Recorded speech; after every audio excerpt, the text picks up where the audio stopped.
வணக்கம் மக்களே. வெள்ளரிக்காயில் இருக்கக்கூடிய அற்புதங்கள் என்னென்ன அப்படின்றத தெரிஞ்சுக்கலாமா? அதை வாங்க பார்க்கலாம். அதை பார்க்குறதுக்கு முன்னாடி நம்மளுடைய சேனலை நீங்கள் இப்போ தான் ஃபஸ்ட் டைம் பார்க்குறீங்க அப்படின்னு சொன்னால் மறக்காமல் சப்ஸ்கிரைப் பண்ணிவிட்டு சைடில் இருக்கக்கூடிய பெல் பட்டனை கிளிக் பண்ணி ஆல் அப்படின்ற ஆப்ஷனை செட் பண்ணி வச்சுக்கிட்டீங்க அப்படின்னா நான் போடக்கூடிய தகவல்கள், அற்புதமான விஷயங்கள் உங்களுக்கு நோட்டிஃபிகேஷனோட அடிக்கடி வந்துடும். இப்போ நம்ம பதிவுக்குள்ளே போயிடலாங்க. ஸோ வெள்ளரிக்காயில் என்னென்ன உடல்நல பிரச்சனைகளை தீர்க்கக்கூடிய அந்த மருத்துவ பொருள் என்னென்ன இருக்குது அப்படின்றத நம்ம பார்க்க போகிறோம். ஸோ வெள்ளரிக்காய் பார்த்திங்கன்னா நீர் சத்து மிக்க காய்கறிகளில் முதன்மையானது அப்படின்னு சொல்கிறாங்க. ஸோ அது மட்டும் கிடையாது, முக்கியமானது. வெள்ளரிக்காய் கோடை காலத்தில் உடலை ஏற்படக்கூடிய நிறைய பாதிப்புகளை போக்கி உடலை ரொம்ப ஆரோக்கியமாகவும் அழகாகவும் வச்சுக்கும் அப்படின்னு சொல்கிறாங்க. ஸோ கோடை காலத்தில் உங்களுடைய உடலில் நீர் சத்து குறைவு ஏற்பட்டால் நீங்கள் பண்ண வேண்டிய ஒரே ஒரு விஷயம் என்ன அப்படின்னா குக்கும்பரை சாப்பிட்லாம். ஸோ வெள்ளரிக்காயில் இருக்கக்கூடிய அந்த ஆயுர்வேத நன்மைகள் நிறையவே இருக்குங்க. ஸோ வெள்ளரிக்காய் மருத்துவ நன்மைகளை சொல்ல நிறைய விஷயங்களும் சொல்லியிருக்காங்க. என்ன அப்படின்னா, வெள்ளரிக்காய் ஆரோக்கிய நன்மைகளில் இதய நோய் அபாயத்தை குறைக்கிறது, ஆரோக்கியமான எடை மேலாண்மை, உடலை நச்சுத்தன்மையிலிருந்து வெளியேற்றுதல், கண் ஆரோக்கியத்தை பராமரிப்பதனால இரத்தத்தை சுத்தம் செய்யக்கூடிய மற்றும் புற்றுநோய்க்கு சிகிச்சை அளித்தல் போன்ற நன்மைகளும் வெள்ளரிக்காயில் இருக்குது அப்படின்னு சொல்கிறாங்க.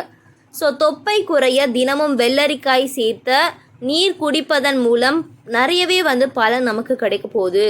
ஸோ வெள்ளரிக்காயில் மெக்னீஷியம், நார் சத்து மற்றும் பொட்டாசியம் போன்றவை நிறைஞ்சிருக்கு.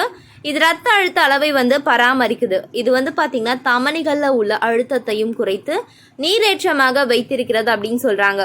ஸோ உயரத்த அழுத்தம் கொண்டிருப்பவர்களுக்கு வெள்ளரிக்காய் பரிந்துரைக்க காரணமே இதுதான். வெள்ளரிக்காய் அழகு தயாரிப்பில் முக்கியமானது. வெள்ளரிக்காயை மசித்து கூழாகி ஃபேஸ் பேக் தயாரிக்கப்படுது. இதனால் சருமம் புத்துணர்ச்சியாக இருக்குது அப்படின்னு சொல்கிறாங்க. முகம், கண்கள் மற்றும் கழுத்து பகுதியில் வெள்ளரிக்காய் மசித்த விழுதை தடவி 15 முதல் 20 நிமிடங்கள் வரை விட்டு குளிர்ந்த நீரில் கழுவி வந்தால் சருமத்திற்கு சிறந்த ஒரு டானிக் கிடைக்கும் அப்படின்னு சொல்கிறாங்க. ஸோ வெள்ளரிக்காயை பார்த்திங்கன்னா வழக்கமாக சருமத்திற்கு பயன்படுத்தும் போது பருக்கள், அப்புறம் டார்க் சர்க்கிள்ஸ், இந்த மாதிரியான விஷயங்கள் நம்மளுடைய சருமத்தை பார்த்திங்கன்னா பாதிக்கக்கூடிய அந்த பிரச்சனைகள் எல்லாம் ஓடி போயிடும் அப்படின்னு சொல்கிறாங்க மக்களே. ஸோ கீரை, கேரட் மற்றும் கீரை சாறுடன் கலக்கும்போது இந்த வெள்ளரி முடி வளர்ச்சியின் சேதத்தை சரி செய்து, கீரை உடல் சம அளவு, வெள்ளரி சாறு எடுக்கும்போது இது பிற கோளாறுகளை குணப்படுத்தும் அப்படின்னு சொல்கிறாங்க. ஸோ வெள்ளரிக்காயில் இருக்கக்கூடிய அஸ்காரிக் அமிலம் மற்றும் கார்பிக் அமிலம் உடலை தசை நார்கள், குருத்தெலும்பு, தசை நான்கள் மற்றும் எலும்புகளை வலுப்படுத்த உதவுது. வெள்ளரிக்காயில் பார்த்திங்கன்னா சிலிக்காவும் இருக்குது அப்படின்னு சொல்கிறாங்க. இது இணைப்பு திசுக்களை உருவாக்க உதவுது. இது பலவீனமான எலும்புகளை வலுப்படுத்த உதவுது. ஸோ வெள்ளை இலையில் பார்த்திங்கன்னா இருக்கக்கூடிய அந்த வெள்ளரிக்கூடிய இலைகளில் கூட நமக்கு நிறையவே பயன்கள் இருக்குது அப்படின்னு சொல்கிறாங்க. ஸோ வெள்ளரிக்காய், பீட்ரூட் மற்றும் செலரி சாறு யூரிக் அமிலத்தின் அந்த சேர்க்கையை குறைக்குது. இதனால் என்ன ஆகும்? கீழ்வாதம் மற்றும் பிற கோளாறுகளுக்கு சிகிச்சை அளிக்க உதவும் அப்படின்னு சொல்கிறாங்க. ஸோ அது மட்டும் கிடையாதுங்க, வெள்ளரிக்காயோடைய சாறு உடலில் எரிச்சலை தணிக்குது. சிறுநீர் பாதை எரிச்சல், சிறுநீரக கல் போன்றவற்றிற்கும் வெள்ளரிக்காய் விதைகள் நன்மை அளிக்குது அப்படின்னு சொல்கிறாங்க.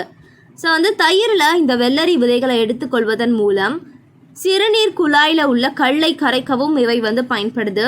சிறுநீர் பாதை நோய் தொற்றுகள் மற்றும் சிறுநீர் கல் கொண்டிருப்பவர்களுக்கு அரிசி சாதத்துடன் வெள்ளரிக்காய் துண்டுகள் சேர்த்து கொடுப்பது ரொம்பவே சிறந்தது. அதனால் நீர் சத்து நிறைந்த காய்கறிகள் உள்ள நிறையவே விஷயங்கள் நம்மளுடைய உடலுக்கு பாதுகாப்பு அளிக்கும் அப்படின்றதுல எந்த ஒரு சந்தேகமும் கிடையாது மக்களே.